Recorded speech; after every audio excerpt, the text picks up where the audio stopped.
this year, the Who Knew podcast attended Gallifrey One 2019. This was our first year, and Gallifrey One has been going on for 30 years, and they celebrated their 30th anniversary this year.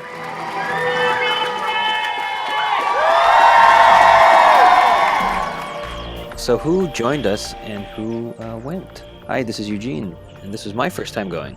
This is Brian, and that was my first time as well. This is Frank, and it's also my first time, and I don't usually go too many conventions. And this is Auburn. I am also not a convention expert, but yeah, it was a pleasure to go to this smaller convention. And Kelsey was also there with us. Oh yes, Kelsey joined us for most of the days, Saturday and Sunday. She showed up on Friday, but did she attend anything? I think we were done. Yeah, we were done by then.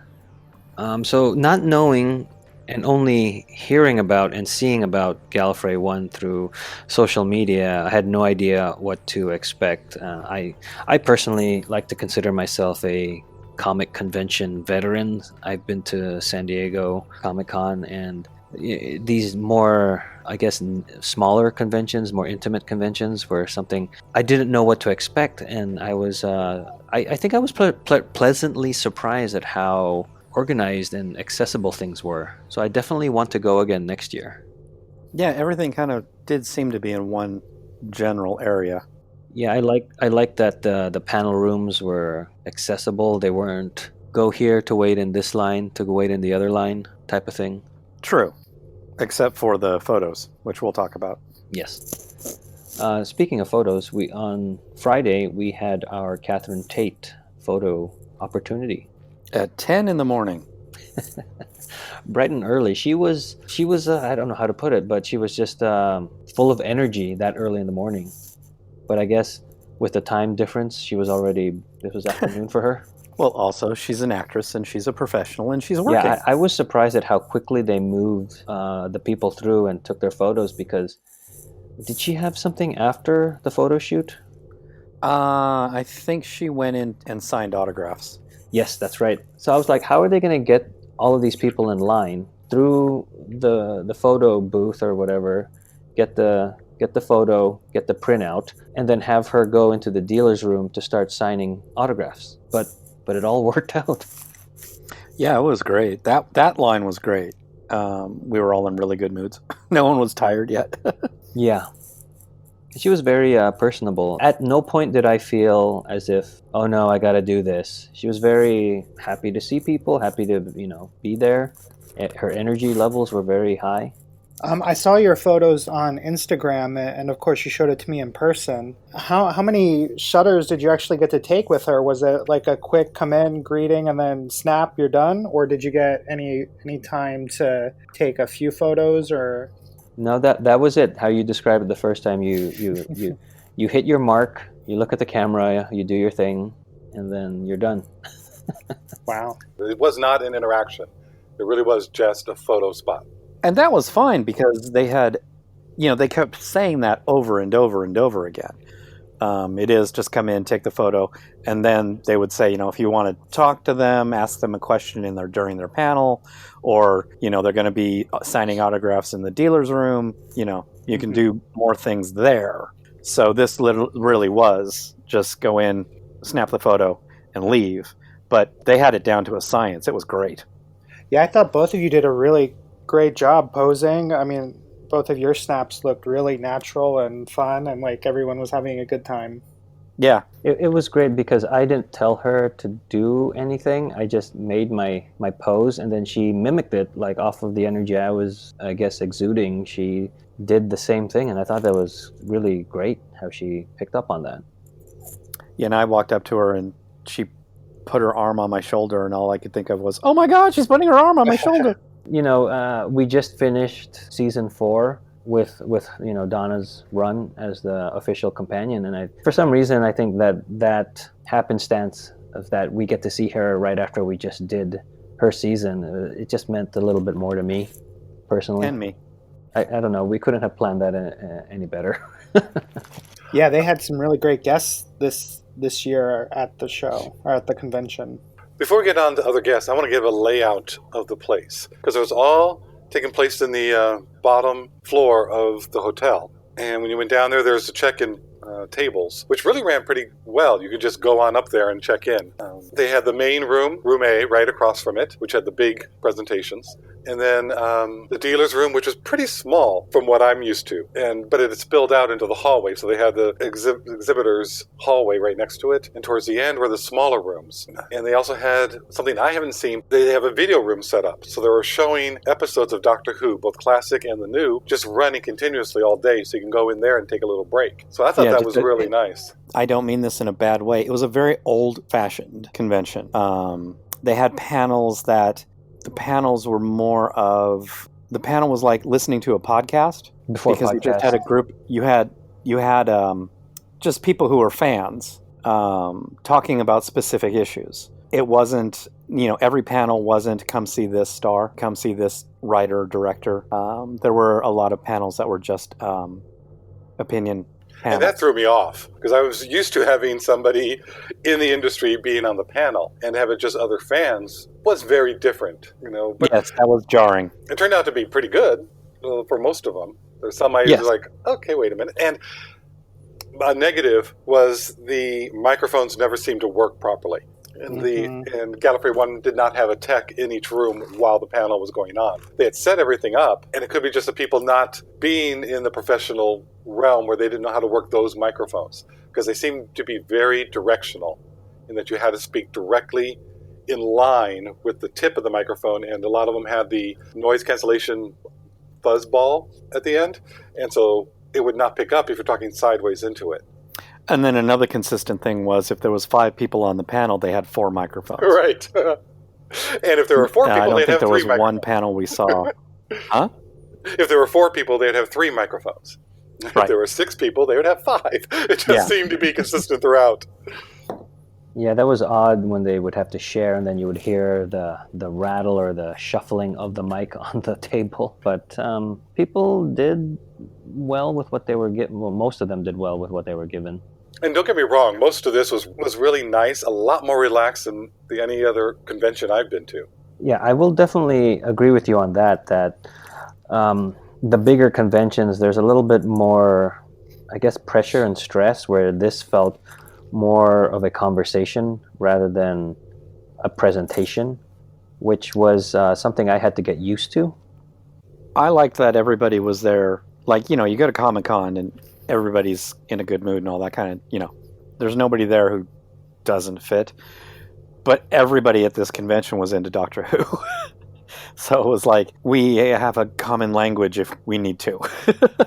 And although the dealer's room was small, I thought it had really good stuff in it. Yeah, I'm used to spending a whole day on the dealer's floor, so to do it in one loop wasn't something I'm used to, but I did like I guess the intimacy of it is the best way to put it, where you could really get in there and see what the exhibitors and the vendors had, as opposed to waiting in a line to get into a booth. So I did enjoy that trade-off.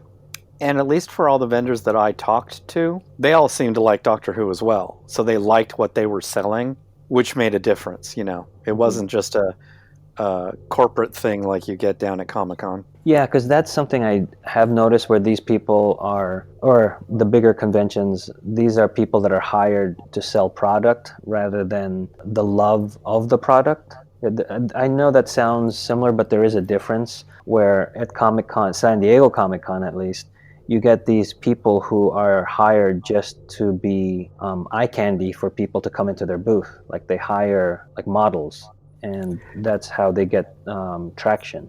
Yeah, this had a real mom and pop feel. On the last Sunday, I was looking to buy some shirts, and because it's a smaller convention, not everyone was taking credit cards. But the most corporate booth that I saw, just because they were selling shirts of not only Doctor Who, but Firefly and Marvel and DC, but the couple running it were very sweet. Kelsey and I talked to them about Doctor Who. We talked to them about other movies. They asked us how our convention time was. So even the most corporate-y looking booth turned out to be a very friendly experience. Oh, that's nice. Yeah, it was a good way for us to end our time in the convention. Well, you guys were off, taking your picture with Catherine Tate. I'm a little jealous. I was over. I couldn't tell at all. At the 30 years of Gallifrey One, the introduction, the opening ceremonies, if you will, and that was a lot of fun. They came out and did the basic, who really likes, or what do you think of the new Doctor? How do you like Jodie Whittaker? And there was a large applause when he mentioned her. And then he had mentioned, well, what do you think about Series 11, which is her first season? And it was kind of mediocre applause, polite applause. So it seems most of these people like her as an actress and maybe what she's doing as the Doctor, but the season itself was a little lackluster, just from their reviews, their applause. And then Colin Baker came out, so the Sixth Doctor, and that was really nice. And he seems a lot like the Sixth Doctor. His personality is a bit abrupt. He has that dry sense of humor. He is very funny. He has some great little anecdotes and little one-liners that he put out there.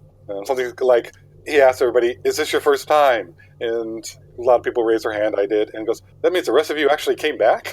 So it was a little bit of a good humor to it, to see him, he was thinking. He went on to talk about his seasons and how he wanted it to be at least 5 years and beat Tom Baker's record, which he thought was a bit arrogant looking at what happened to him because he didn't last that long. They also talked to him about the new season, and he thinks that it's definitely great, and he was one of the first supporters of having a woman be the Doctor, because he said on a cellular level, everything about the Doctor changes. Why can't that change? Let's see. He was talking about, he had, one companion while he was the Doctor, and he didn't really need to have all these other companions, but then he went on to say, well, no one else would take the job with him. So, he had a good sense of humor, self-deprecating part. After he left, then Yasmin Bannerman came out, and she played Jabe. And this was her first convention, too, and she was a bit overwhelmed by everybody. And it was fun listening to her story, which I'd never heard before, of having older brothers, and they would all watch from behind the couch, which just seems such a stereotype to me, not really seeing this as a kid, but it never occurred to me to hide behind a couch. But that seems to be the running joke in England, in other English shows, like Coupling. Everybody hides behind the couch when the Daleks arrive. It was a good little opening introduction to Gallifrey One. The whole convention had a lot of interesting characters just because it was based out of this British show. And so everyone had that kind of drier British humor, self-deprecating sarcasm. It was wonderful. Later on, and I think it was on Saturday, Colin Baker also had another panel. So he was there just not at the beginning, but then he was throughout the whole convention. He was there. He was signing in the dealer's room, and the signing tables were really close. You could just walk up to them, and he signed and they were right by the door. John Barrowman signed it right by the door. It was like, they're right here. It's not like they're put off somewhere else. Those were for the photographs. Those are in a separate room. But when he came back, he talked a little bit more about John Nathan Turner, who was a producer on the original series for the last of Tom Baker until it ended. And Colin Baker had worked on Doctor Who before becoming the Doctor. So he and Peter Capaldi also had a role on a previous Doctor Who before becoming the Doctor. I thought that was interesting. I did not know that about his little role that he had. Same thing with Lilo Ward and Romana. So Doctor Who has a history of, it's like, if you're going to be a guest star on Doctor Who, act well. Right. Yeah, like we got Freema Agyeman. She was the... That's right. Torchwood, I guess, analyst in the end of season 2, and then she became the official companion in season 3. He and John Turner had become friends outside as well. So when it came time to get the new Doctor, Colin did not have to audition for it. John Baker just said, John Turner just said, yeah, Joris, come on in. And he always thought it was bad that they introduced his Doctor at the end of an episode, and it was months and months before he came back, because he had a snide comment at the end of that, just I'm the Doctor, and had that face, and so people were left with that image, and it didn't bring a lot to his role. I think if I did, I'm the Doctor, and I didn't, I didn't get here a moment too soon, or something like that. It was very like, everybody's lucky that I've arrived finally. Kind of a feel to the line. So it was kind of off-putting. And he wished it would have been sooner before his season started. But then again, in his first episode, he stands up and tries to choke his companion, so it really didn't go well. So that is true. He did not pick his costume. He did not like his costume. He wanted more of Eccleston's type costume, but it was a kid's show, and he knew that, and the kids liked the clownish costume he was wearing. And he keeps saying that his figure sells out quickest at any of the conventions. And he knew he was patronizing to Perry, but now he has a new companion who's older in a lot of the shows, and he liked that better. It had more of a dynamic. Are you talking about the audio? The Big Finish audios. What's the name? Yeah, I think it's in the audios. I think it's in the audios now that he's doing. Do you happen to know the name? Do you happen to know the name of the companion? No, I think that's when you guys came in, and I missed what he was saying because you guys had come in from, I think the Barrowman photo shoot you guys took, and I was saving seats for us. I didn't really know too much about the Sixth Doctor because he wasn't my favorite from what I had seen of him, but he was very funny, and I did like him. I liked what he had to say. He can own a crowd. Yeah, from what little I saw of him, he was the most personable that I felt I'd ever seen him as. Because I've seen him in interviews, and it wasn't that he was bad or anything, but he did just seem a little bit arrogant. And in this, it seemed like he was coming off with a dry sense of humor. So I liked that. Now, going back to modern or current Who, at one of the evening panels was the live commentary for The Woman Who Fell to Earth, which is Jodie Whittaker's first full episode as the Doctor. It was, there was a commentary with the director of the episode, Jamie Childs. So I hope that I have just purchased the latest season on Blu-ray, so I don't know if that episode has that particular commentary or if we got an exclusive commentary, but... Well, the guy was sitting in the room. Oh, so I did not see that when I went in. Yeah. So that's right. That's right. But yeah, he and the woman who was asking him the questions, they were sitting right in front of the screen. I wondered. I'm like, where are they? Yeah. So anyway. Otherwise, they timed their reactions to the laughing very well. Yeah, I was like, what is going on? So that answers a big question that I had, so thank you. But what I liked about that commentary is what I generally like about extra commentary on DVDs is that it's a mix of both story, creative problems, and then production problems, and then some insights on how they solved one or two of those problems. And it's not just all production nightmares and how they had to overcome them, and it's not all just stories, you know what I mean? There's like it's a combination. Yeah, he had a good balance. Yeah, like he mentioned one thing that was like, to me, just made me go, I'm gonna have to rewatch that scene in a different way, was where Jodie Whittaker as the Doctor is jumping. It's like that scene where she's jumping to the other crane at the climax of the episode. And they said that they couldn't get the cranes to move, so they made the camera move, which made it look like the cranes were moving. That was a great part. It's like, really? Just nicely done. Nicely done. And then he also was telling us the story of how the whole making of the sonic screwdriver and being in that industrial warehouse where the one guy brought the giant Hershey's Kiss. That was supposed to be in a house. In the script, it was in a house. And they just changed it when they found this location. And so the director was just saying how that opened up a lot more possibilities and also just made the episode look and work better because it was in that warehouse. Yeah, the other, I guess the one production nightmare that stuck out for me was when the Doctor is facing off with the villain, Tim Shaw, at the end.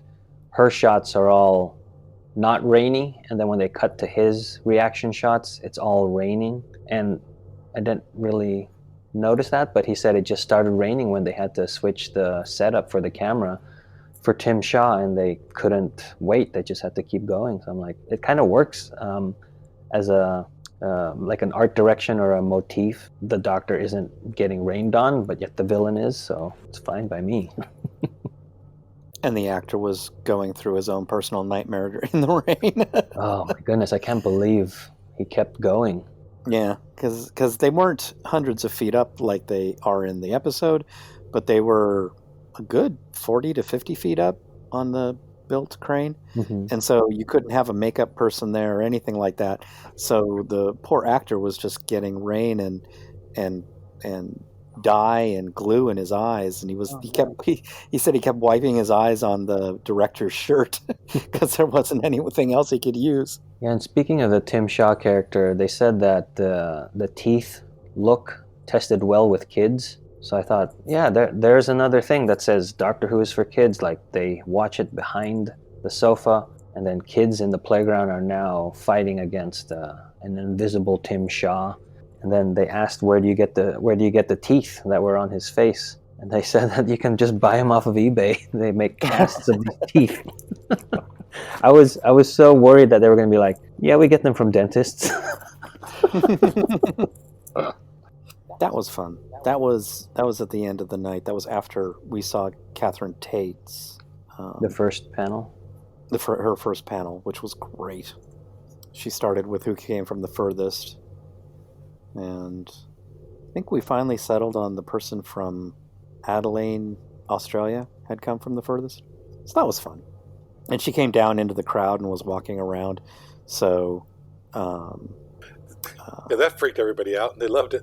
Yeah, but it was a good icebreaker. And then she got up there, and her big funny thing was, look, I know nothing about Doctor Who. I know nothing about science fiction. You know, I had a great time filming this series, but don't ask me what I think about certain things in Doctor Who, because I don't have an opinion. But she just came out. She did, who came the furthest, went into the audience a little bit, and then started with questions right away. And she is good at stand-up. She knows how to tell a story. She's a very funny person, and kept us all entertained for that complete hour.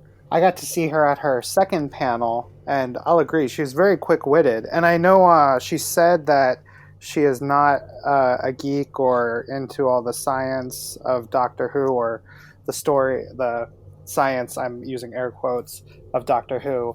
But I thought that she answered some of those questions that were more geared towards fandom very quickly, very honestly, and very well. She might not have thought that she had the correct word right away, but in almost all the cases in the panel that I was in with her, she was right on the money with alien races and names for technology and other Doctor Who speak. Yeah, I also went to her second panel on, I believe, Saturday, because she was not there Sunday. And just like, Frank, what you were mentioning earlier with Colin Baker, it's like there's a reason that these people are put into such big roles. It's because they are entertaining and they can entertain a crowd. And usually when I go to conventions, the audience participation is the part that I cringe at the most, and that's kind of my cue to leave the panel, to be honest. But with a panel or a person, a personality like Catherine Tate, and then we'll talk about later with John Barrowman, they know how to handle these questions that initially you'll kind of shudder at, but then the way they deal with it is what makes it entertaining. And I think that is a testament to these people being entertainers. I think she got one question where it was like, well, what did you think of when you read this in the script? And she was like, I think I would deliver the lines as they were written in the script. Right. It's like, it really didn't have her Donna stuff had an impact on her. And that question wasn't asking specifically about the big stuff that happens to Donna. I think it was a little bit more in the middle of the season, just kind of like one of the one-off episodes. And she was like, yeah, I'm an actress. I just come in, do the lines, have fun, go home, get a paycheck, Mm-hmm. But then she was talking later about how she loved the character arc of Donna from Runaway Bride all the way to what happens to her at the end. Back to Runaway Bride. Right, back to Runaway Bride. And she said that the line that affected her the most when she read it was, I was going to travel with you forever. Mm-hmm. And she said that was the line that got her. Mm. And that's just what everybody in the audience did. I definitely fell in love with her a little bit more. Yeah, to all those people who don't like Donna's season, you should go see Catherine Tate in person, because I think it'll change your opinion, in that you are wrong. Right. They did ask her if she's going to do any tour of her stand-up, and it's pretty much a no, but I never know. Hopefully, because I've seen some of her other work, some of her other TV shows and specials.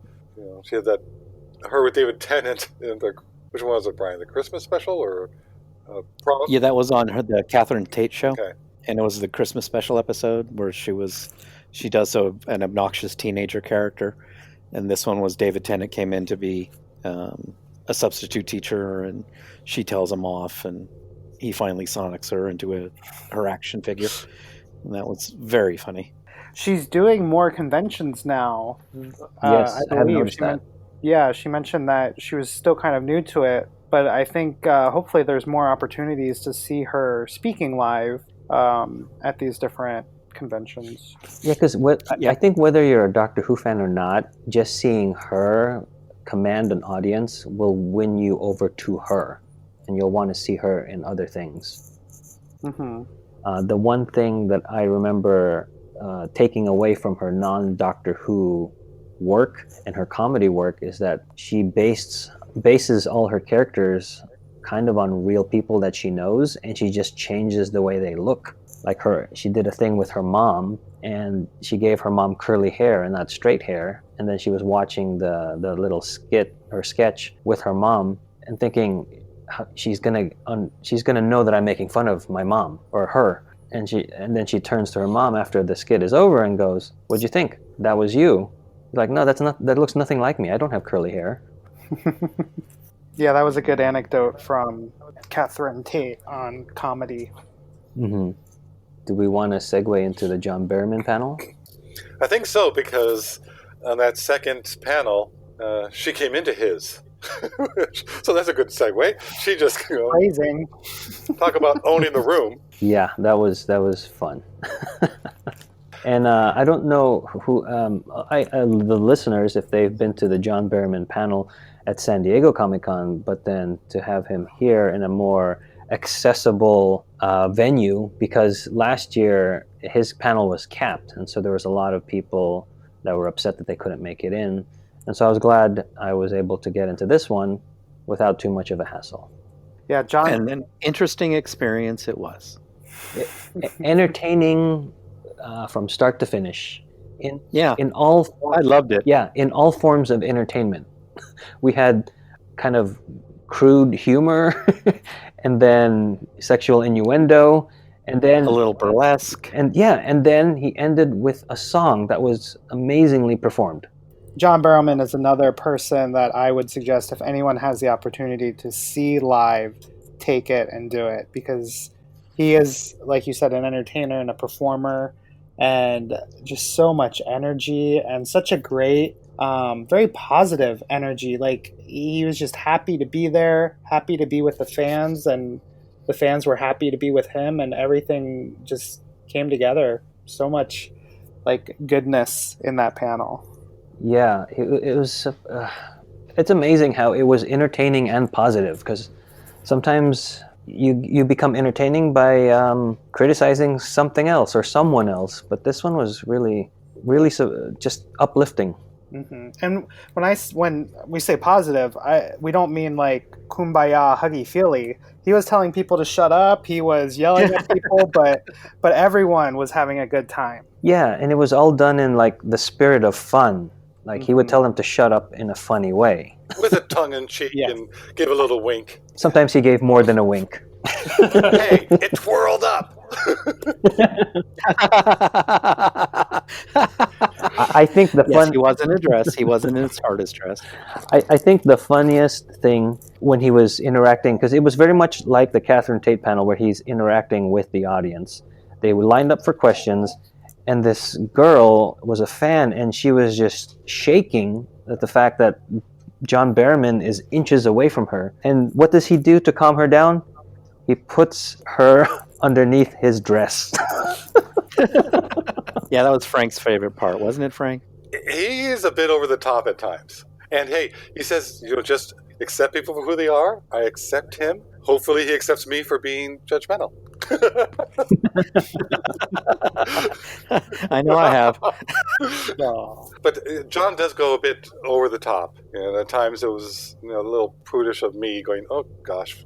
But then he goes and he talks seriously about something, about a scene, about what Jack would be doing, and it would just bring me right in. So he is very entertaining. He is a lot of fun, and he knows his craft of acting and knows how to get there. So it was really a great panel to see, both him and Catherine Tate. She's humorous, but in a whole different way. He's so much more gregarious and out there. In your face. I don't think Ender agrees with you. He's also much more of a fan than I think Catherine Tate would call herself. Yeah. Like, you could ask him, those weird questions, and I think he would probably have an opinion on most of the intrigue when it came to like the physics or what gun did he use or what he was wearing at the time. But it was nice at one point when John Barrowman was singing, the security is going around and stopping people from filming, and he said, let them film, it's okay, let them film. Yeah. I thought that was nice. Yeah, that was nice. That was nice. And he was soaking it up. Like, yeah, you couldn't stop it. Like, he was just soaking up the adulation and everything. Let them film, put it out there so they can sell more. Come on, I want to sell this new album. Now, an interesting thing with John Barrowman is Eugene and I also got photographs with him, and that was interesting because it was a very, very long line, and he had two photo opportunities. One was John Barrowman just in his T-shirt that he was wearing that day, and then there was a group of us who got him wearing his Captain Jack coat from Torchwood. So naturally, that's what we did. Yes. And it was chaos when they were trying to separate the lines. And they did a really good job as best they could because, these were convention people who weren't going to follow what they should have done. But anyway, we finally got into the room and we were in the switchbacks waiting. And John Barrowman came out into that room real quick and said, just to let you know, once I'm wearing the coat, there's no risque poses, there's no craziness, there's no over the top. I don't do that when I'm wearing Captain Jack's coat, which made total sense. But Eugene and I, there was two guys in front of us who were like, oh, they were just disappointed. No, but again, that line, just like the Catherine Tate photo opportunity, moved like lightning and clockwork. Yeah, it flew. They were able to get everybody to do the photos that they paid for and into his panel in the right amount of time. It was just insane that it moved so quickly. Yeah. Because he did 2 hours of poses. He had the first hour of just John Barrowman, the second hour with the coat, and then he went right into the panel. Yeah, I don't know how he did a wardrobe change, I believe. Yeah, he did. Yeah, that's right, because he came out in the dress. I'm like, how did, what? He's an actor. He's been on stage. He knows quick change. Speaking of coats, there was a lot of good cosplay. I think that's one thing that's great about these smaller conventions that are more niche, is that you get more fans that put work into their costume. Like they spend the whole year up to this event, Mm-hmm. It was great to see. We'll have some photos posted on our website and social media, but we had a clockwork droid. I never thought I would see that. Oh, that was amazing. He did great. Like, wow. And then I cosplayed as the 10th Doctor, so there was a 10th Doctor meetup. It was a hair club for 10, and then everybody that was the 10th, dressed up as the 10th Doctor that day, got together and took a group photo. So that was great to see everybody's suit and coat and variations thereof. There were a few Daleks. Yeah. K9. Kelsey got I one. didn't see any cyber. Yeah, Kelsey got one. K9, Kelsey got one with a Dalek, so I posted that one. There was also the two little kids dressed as "Are You My Mommy?" Yeah, the empty childs. Yeah, the two empty child, and they were really well done. And I was like, "Oh, I got to get a picture of that." And even though their face was completely covered by the mask, I stopped myself and went, "No, these are little kids. I don't know who they are. I'm just going to enjoy the costume and move on." I'm trying to think. There were various other meetups like the 13th Doctor, 12, 11. There was a Dawn. A lot of people in the 13th Doctor. Yeah, there was a Dawn and Noble meetup that Catherine Tate crashed. I don't know if you guys saw that. That was cool. Wow. Oh, I didn't know that. Yeah, That's awesome. I didn't know. There were a couple really good Donnas.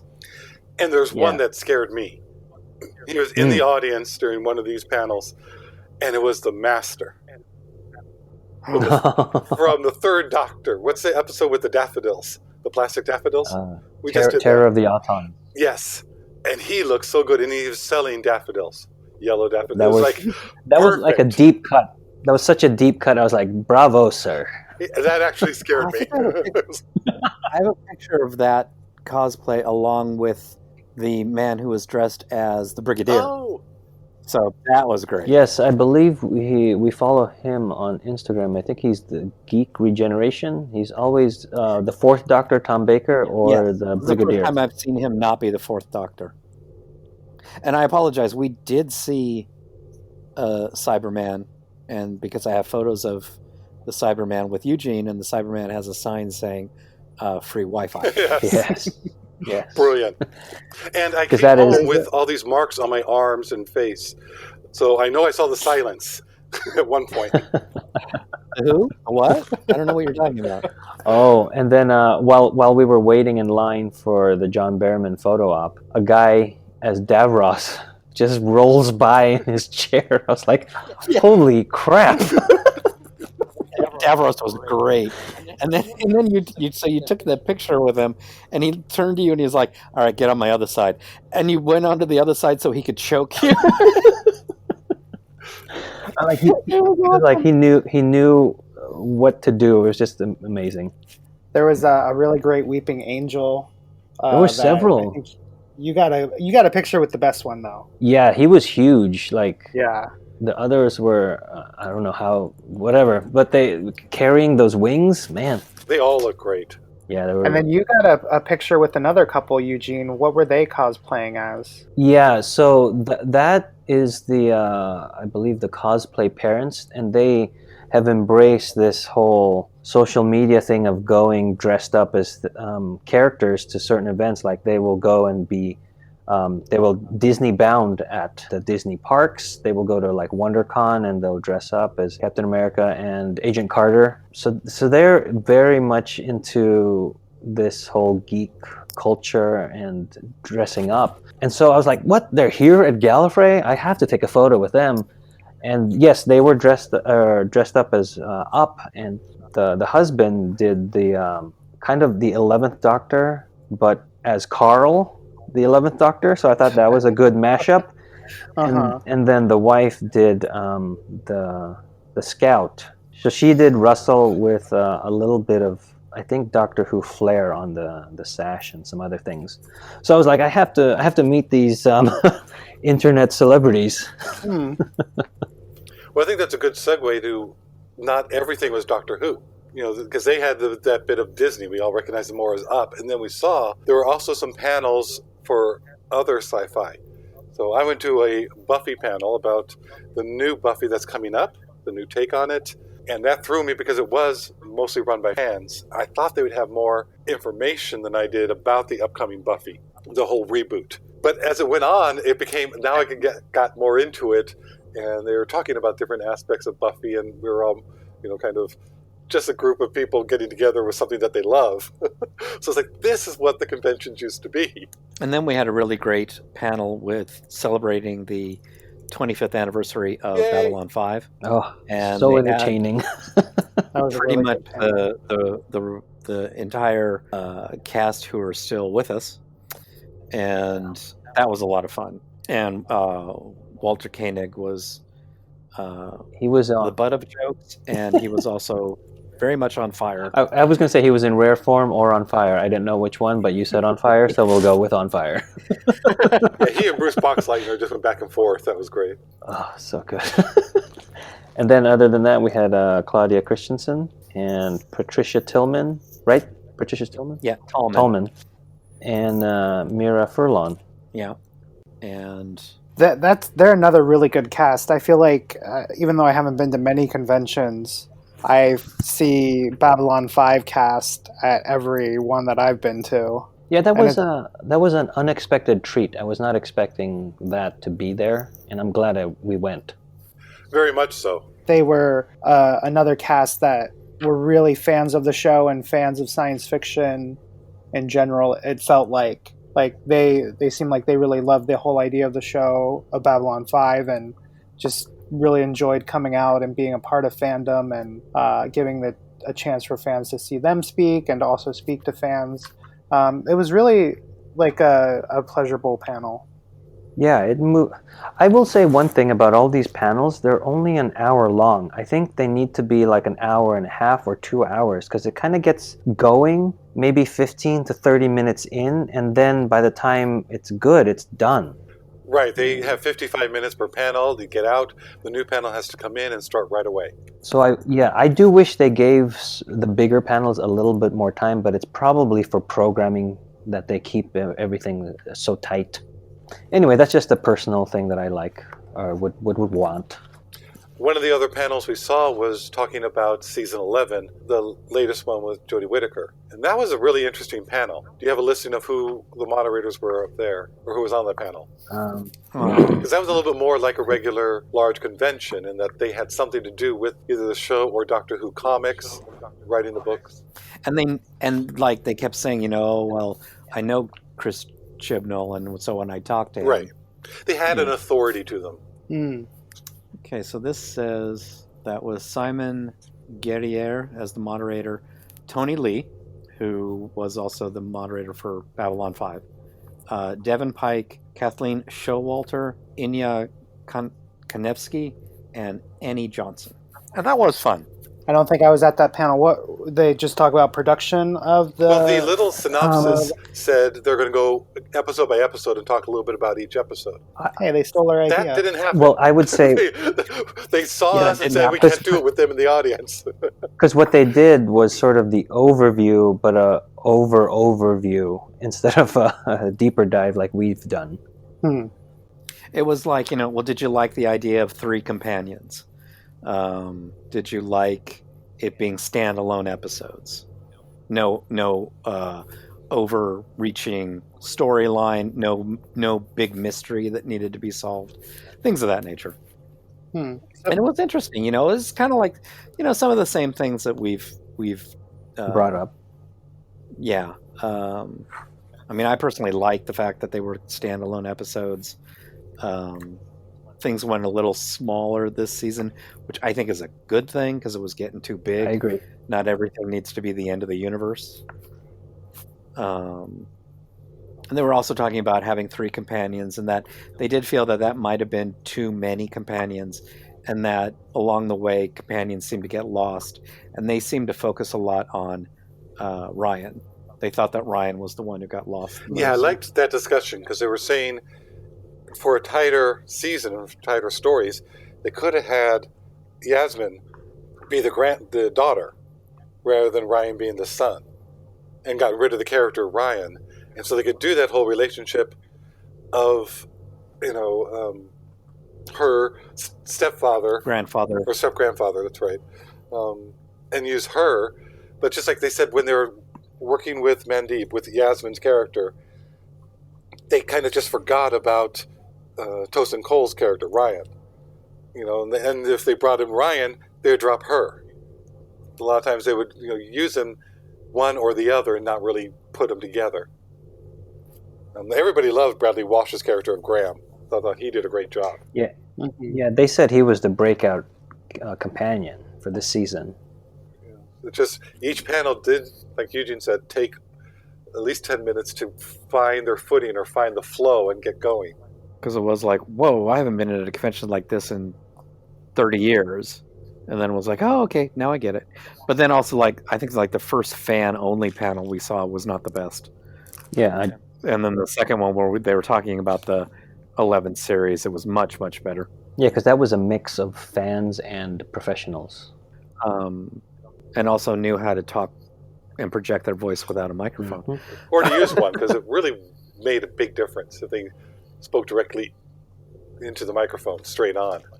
Well, Eugene, you and I got to go to a podcast panel I took off work a little early on Friday to make it to a panel of podcasters that all have podcasts around, of course, Doctor Who. None of the quote-unquote big players in the Doctor Who podcast world were there, speaking of the Verity podcast and Radio Free Skaro. But they had a pretty big panel. And it sounded like we were in good company as far as some of the trials and tribulations that I think we've felt in starting a Doctor Who podcast. Yeah. Like, it's a pretty common experience across the board. But I do want to give a shout out to John Pingle at Night of the Living Geeks, notlg.com. He was on the panel, and he's another Doctor Who podcaster based in Los Angeles. And it was a cool meeting somebody who also does this, and we got to talk about a few technical things, and hopefully we'll be able to do some crossovers or collaborations in the future for podcasts. But yeah, I would say not to toot our own horns, I think we're doing okay as a Doctor Who podcast. And yeah, it was interesting to hear from so many other people in the same world. Didn't you say the consensus was really, if you're going to do a Doctor Who podcast, it really has to be a labor of love? Yes. I don't think any of us are going to be making a career out of Who Knew Podcast. So I'm going to have to change my 5-year plans. I mean, it was one panel where the technical shortcomings of the convention, I felt, were fighting against the content of the panel, only because it was my first panel of this convention, and also it was about podcasting, and I think there was 7 or 8 people on the panel, and there was 4 microphones. Oh yeah. And while they all had good mic technique, once they were on mic, there was a lot of shuffling microphones back and forth to make it all work. One of the things that I got out of that is that people's tastes and preferences tend to shift with their mood. I like to think that the Who Knew Podcast is a well-produced show where some of the panelists, they want a well-produced show some days, and some days they want something that's like recorded in a garage, and it's just their mood. And that's something that us as a podcasting group, we decided we want something that's more like radio ready, and I think we really hit that. And to hear them talk about what their preferences are kind of made me happy that we shot for something a little bit with let's say higher production value. Well, don't show the Waters of Mars episode. We had some problems getting that one done. I would say, despite the technical difficulties with Waters of Mars, we should show them Waters of Mars and see how well we did with that. That's true. Agreed. Definitely a big shout out to you, Eugene, for editing all of our episodes, because I think your pain was shared among all of the panel when questions about editing came up. It's just funny, like when he said, "Don't spend your time over editing," I'm like, that's never a problem. When it's done, it's done. But I did really think that it was neat to see not only the people on the panel, but they also asked the audience who was interested in starting a podcast, who was doing podcasts. And, the podcasting itself is experiencing a pop culture moment. Like a big and boom. It was great to see so many people interested in starting things. And if any of our listeners are interested in starting a podcast on any subject, I would say go for it, because you will find an audience. Even if it is just 10 people, they'll still be your audience, and you'll be able to speak to them and speak about things that interest you. There's no way about it. You just have to do it and jump into it. Mm-hmm. Even if it is in a garage with a lot of echo, like, just start doing it, and you'll get better. I mean, we certainly have improved, I think, since our first season. Do you want to talk about what you did on Sunday? Yeah, I got to... So you guys all left the convention as the sun was going down, and I got to stay a few evenings. Saturday evening, we walked around a little bit, found what was it? Oh, it was 2 teams of 3, and they had to tell a truth and 2 people had to lie, and the other team had to figure out who was telling the truth.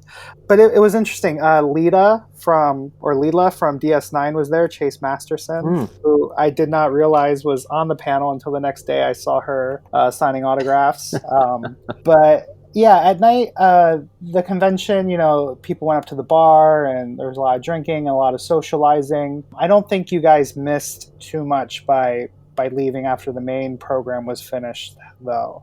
But if you were coming to LA just for this convention, there is a big nightlife that happens at it, after the main program is done. So if you're traveling here, you don't have to seek out other people after the convention is over. They all stay there and have fun. And then Sunday, we basically just shopped in the merchants row, the dealer's room, and we also went to the art space. Is that what's called? Artist Yes, the studio? art gallery. Yeah. And a little art Kelsey show.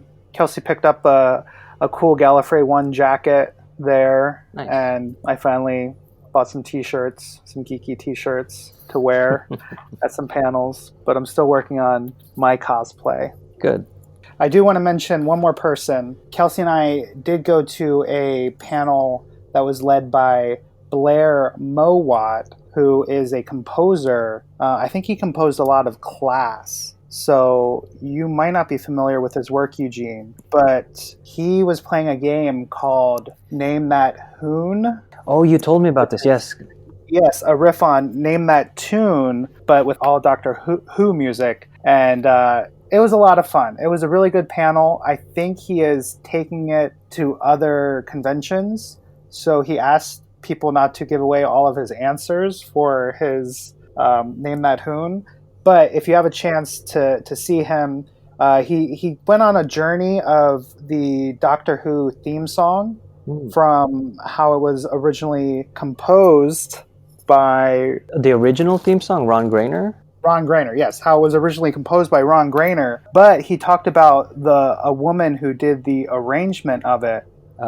Delia Derbyshire. Delia Derbyshire, who did the arrangement of it and played samples from each. And I don't think that she gets the credit that she deserves for creating the iconic theme song that all of us know today. I wanted to thank her in our outro, but I was vetoed.